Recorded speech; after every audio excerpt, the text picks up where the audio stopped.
Hey, everybody. Thanks for joining us on this Monday, this Memorial Day. I'm CJ LeMaster, your lead investigative reporter and your host for the Wlbt Plus Digital News Desk update on this holiday. I said when Holly Emery was here on Friday that I didn't know if I was working today or not, and so I didn't know if you'd see me on Monday. Well, I guess we have our answer, don't we? I found out Friday night, so which is fine. Honestly, in this business, holidays are kind of a fun time to work. And before we get started with our show, and thanks to everybody watching on this Memorial Day, just want to remember those who made the ultimate sacrifice for all of us. Most of not all of us have a member of our family who has served. Some of you may even have those that you remember each and every year who died in combat or who died serving this country. And so, we want to take a special time to be able to honor and remember those for whom we would not have had freedom if it wasn't for that sacrifice. So thanks to all of you out there who have loved ones who've served and sacrificed, and those of you who continue to serve. Thank you so much for that. We want to get started with a story that I don't know if you remember, if you were in here with our digital news desk updates before I came in. Of course, Kara Shirley had been here with us for a good amount of time, and she did quite a lot on this story. We are talking about the case involving Carly Gregg, and so we have a new development this week on that, a Rankin County teen's murder conviction now headed to the Mississippi Supreme Court, with attorneys now getting a chance to make their case in person. Now, the state's highest court has granted oral arguments in the appeal of Carly Gregg, a former Northwest Rankin High School student sentenced to life in prison after she shot and killed her mother, Ashley Smiley, and shot her stepfather, Heath Smiley, back in 2024. Her attorneys argue the trial court gave the jury improper instructions and say the life sentence is unconstitutional. Oral arguments are set for 10:30 Wednesday morning. We have new details now on a deadly crash in Copiah County that happened Friday. We now know the name of the person who was killed. The state's highway patrol identifying that person as 40-year-old Shane Hebert of Louisiana, who was killed Friday evening on I-55 South, and we have video of that area here. Troopers say it started around 5 that evening. A trooper stopped a motorcycle for a tag violation and found Hebert had an active warrant out of Louisiana. Investigators say when the trooper tried to arrest him, Hebert became aggressive. MHP says the man then ran from the scene on foot along the interstate and was struck by a Nissan Rogue. Then he crossed the median and was hit a second time by a different vehicle. Neither the driver nor the trooper was hurt. Hebert died at the scene. The MHP says the crash remains under investigation. Well, city leaders are reminding families to keep tabs on where your kids are going and who they're with to keep them out of trouble this summer. Ward 3 Councilman Kenneth Stokes is reminding parents that no one under the age of 18 can be on the streets alone in Jackson between midnight and 6 a.m. on weekends and 10 p.m. and 6 a.m. during the week. Now, right now, violators and their parents could face a fine if caught. But Councilman Stokes says he wants to tighten up plans to enforce the summer curfew, hoping to prevent more minors from getting caught up in violence and crime. It hurts so badly when school start back and some of the children will not return back because they're either dead or in jail. We got to protect these children. We must enforce the curfew. We must have these children off the street. Dope dealers and pedophiles and others are out to harm our babies, and we must protect them. So far in 2026, we have had 2 people killed in Jackson under the age of 18. And right now on Wlbt.com, if you go to the side here and go to crime, and I know it's kind of hard to see that because this thing is a off center, and then go to Jackson homicides, you too can find that information right here. If you go on the main page and go down to detailed breakdowns, you'll be able to see that information that we shared in that story here. So, yeah, 2 people have died or have been killed in the city of Jackson this year under the age of 18. A 11, 18 to 29. The largest group, 13 victims this year, ages 30 to 49.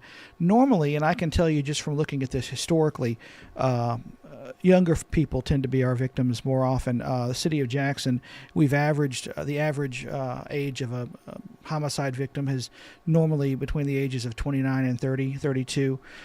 So that is not entirely, unusual, unfortunately, here. And as you can see here, we have victims by race. You may wonder why there's an unknown classification there. That's because JPD doesn't always release the race or ethnicity of the victim. So we don't always have that information, but when we do, we add it and we put it here. So again, Homicide Tracker has all this information right there for you to be able to see and research for yourself to kind of get an idea of these various crimes and or at least these homicides that have taken place this year. Memorial Day traditions look different across the state. Some honor the fallen at ceremonies and grave sites. It's probably the one we're most familiar with. Others spend the weekend at festivals, church, on the water, or with family. Here's what some veterans and active duty service members say the holiday means to them and why remembering those who made the ultimate sacrifice remains at its heart. Just remembering all those ones that served that we lost in action, remembering all the brothers that were there to have our back that couldn't quite have it as long as we'd like. Memorial Day means freedom. All the veterans that fought and lost their lives in Vietnam and other wars. So Memorial Day means a great day for all veterans. Now, of course, their message, freedom is not free, and those sacrifices should not be forgotten. And, of course, a lot of other events happening around the metro today, and we'll have coverage of that in our early evening newscasts. We want to tell you that the holiday weekend, though, is not over. Of course, the holiday enforcement period started on Friday. Holiday weekend often means more get-togethers, and, again, some of that may happen tonight. Because, again, some of you don't have to work today, which is great. You got a 3-day weekend, and many folks like to, grill out and celebrate on this Memorial Day. It also means more alcohol consumption. Researchers say that many young adults are drinking more without fully understanding the long-term health risks. Doctors say alcohol is linked to at least 7 types of cancer, including liver, mouth, and breast cancer. Breast cancer is the most common alcohol-related cancer among women. We've done research on our own in young women focused on breast cancer and found that less than 1/3 of young adult women recognize that drinking alcohol increases the risk of breast cancer. Now, the American Cancer Society says 1 in 8 women will be diagnosed with invasive breast cancer in their lifetime.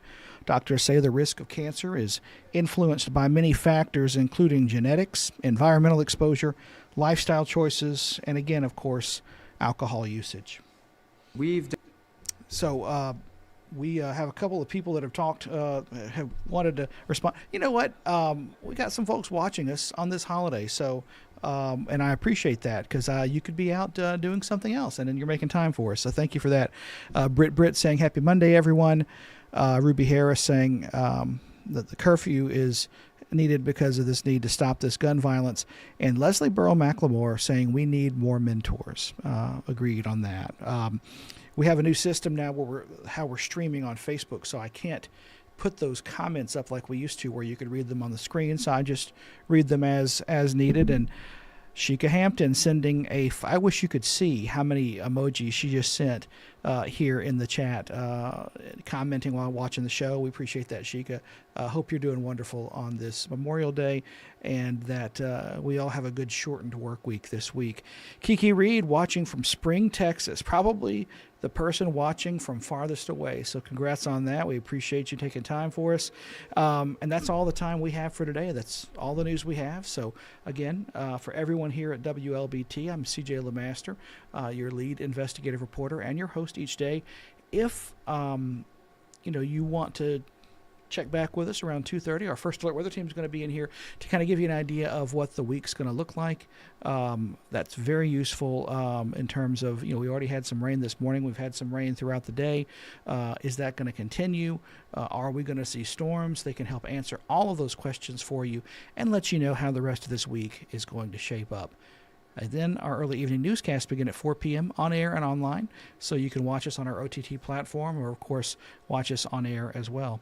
For everyone here at WLBT, thank you so much for joining us, and we will see you back here tomorrow at 1.